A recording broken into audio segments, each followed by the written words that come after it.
How to keep bugs off your plants. That's what we're going to be talking about in today's video. But before we do, a great way to keep bugs off your nugs is to keep your plants growing strong and healthy the whole way through. That's why I use Real Growers Recharge. Find out more about it over at realgrowers.com, and let's get into it. I see you ready? I'm ready, man. All right, come on, man. Keeping bugs off the nugs. We call it IPM, Integrated Pest Management. Have you heard of it, sir? I have, but I'm not sure why it even matters. Why would I want to keep bugs off of my plants? I mean, when I think of plants, I think of bugs. Nah, man, bugs will suck the life out of your plants, man. Absolutely, man. They have little mouth parts. They will suck the juice out of there, man. So you got to be really careful. Even a few bugs. That's a signal to get more bugs coming in, but it's a vector for all sorts of pathogens, man. So you got to be really careful, and you want to nip bugs in the bud, man. Okay, so back in the day, I always heard my grower friends talking about, oh, man, I got spider mites or I got whatever. And I thought the big reason was I might die if I smoked plants that had bugs, but you're saying no, it's more about making sure they don't suck all the juice out of your plants. Yeah, you'll get little wispy buds if you let bugs all over your buds, man. They'll just suck the life out of them, man. Yeah, some of them will just straight up kill them. Spider mites will put webs all around your buds. You don't want to smoke them, man. Okay, definitely. So what are some of the ways that I can tell if I even have bugs in the first place? Because, I mean, they're pretty small, aren't they? You got to scout, man. They call it scouting. It means just kind of hanging out and looking around your grow. You get one of those little jeweler's loops. You just turn look on the top side, the bottom side of the leaves, and you're just looking for any evidence of a bite or, some kind of disruption or actually finding a bug or an egg. Yeah, that's what you're looking for. Okay, and I saw that in your grow room, you have like a piece of sticky paper or something stuck to the wall. I got yellow and blue sticky traps. The blue ones are good to identify thrips. The yellow ones are great for spider mites and most other things. And the idea is you put these sticky traps, just like a yellow or blue sticker over there. And then you can kind of once a week go and take a look and be like, hey, look, something stuck to that, man. The bugs are attracted to either yellow or blue. And it's a really great way. They've got little squares on them. And you can say, hey, look, I've got 2 bugs per square now, man. Hey, now I've got 4 bugs per square. It's getting worse. It's getting better. Okay, cool. So let's talk about some of the most common bugs that you might have in your grow. I can't get too, without getting too deep into them. By the way, I love the internet, man. Google, but I'd say spider mites are one of the most common ones. Aphids, root aphids are, a real tough one. Okay. Thrips, pretty easy to get rid of. White flies, not so bad. Yeah. I think I got them all right. Fungus gnats. Those were the ones that I saw come up most common. Yeah, those, if I have bugs, those are the ones I'm like, oh, it's only fungus gnats, man. That's cultural practices. A lot of these are cultural practices or environmental. Fungus gnats, if it's too wet, there's a great opportunity for fungus, and that's what they feed on. So something like that. Okay. So speaking of environment, we do have the ability to control the environment in our grow now more than ever. You were talking about the temperature and the humidity range that's least attractive to bugs, that makes it to where bugs don't want to hang out. Yeah, I'd say the Goldilocks zone for making it least attractive is high 70s temperature, mid 60s humidity.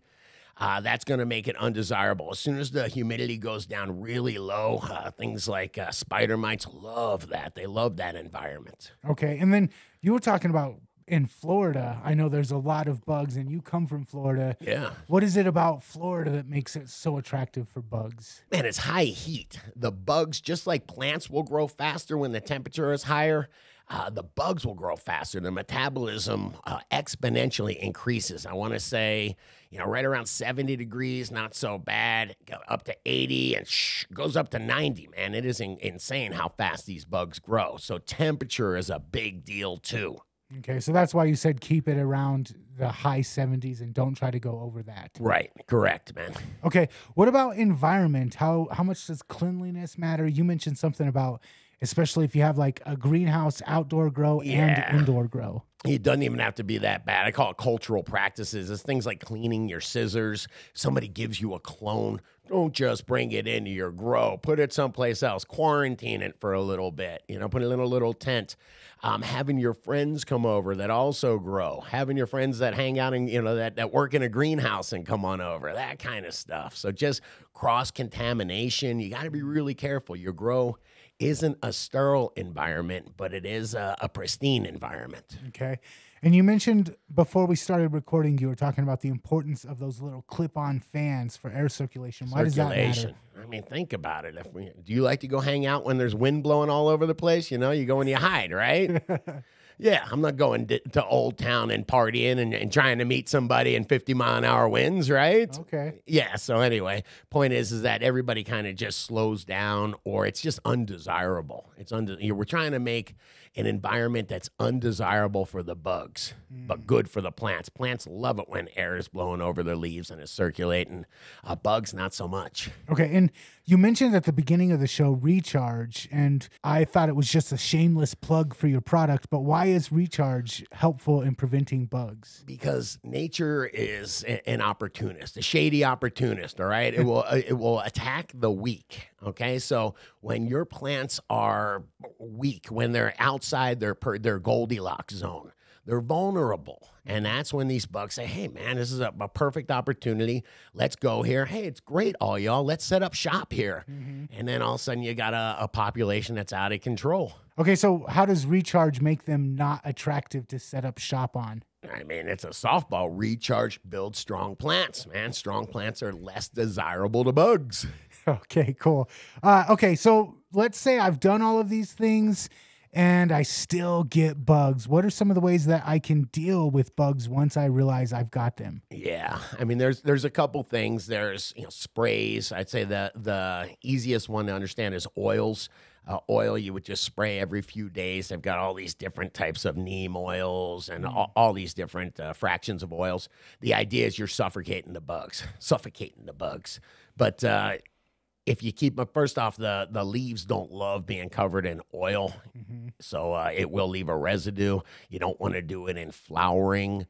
And you have to be very consistent and thorough with the oils because the oils don't kill the eggs. So you have to break real quick. You have to break the life cycle of these things, and this is where Google comes into play. But man, maybe it's got a 7 or 14-day life cycle. You got to find out when it lays eggs and never give it the opportunity to kill that adult before it has the opportunity to lay eggs. Okay, you said don't spray this in flour. Why not? Because you want oil coating your buds. Okay, yeah, you don't want oil. Yeah, this all will over leave your a buds. residue. Absolutely. Okay, and a residue, that makes me immediately think about, what if my lights are on? Is there any potential damage if I'm spraying oil with my lights on? Yeah, think about the oil makes these little droplets. Those little droplets act like magnifying glasses and can burn your plants really easy.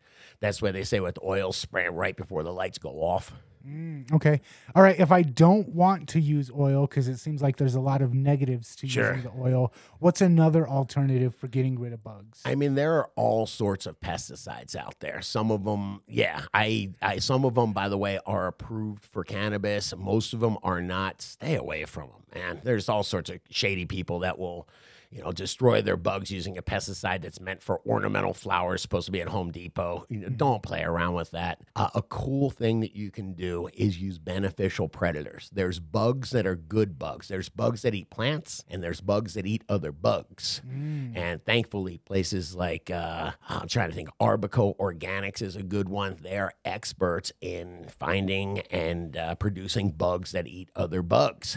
So the first one that comes to mind for me is ladybugs. I've seen people put a bunch of ladybugs in their greenhouse. Yeah, those are generalists. They'll just about eat anything. So they're cool. They do like to fly into the lights. Not perfect for for indoor, more suited for greenhouses.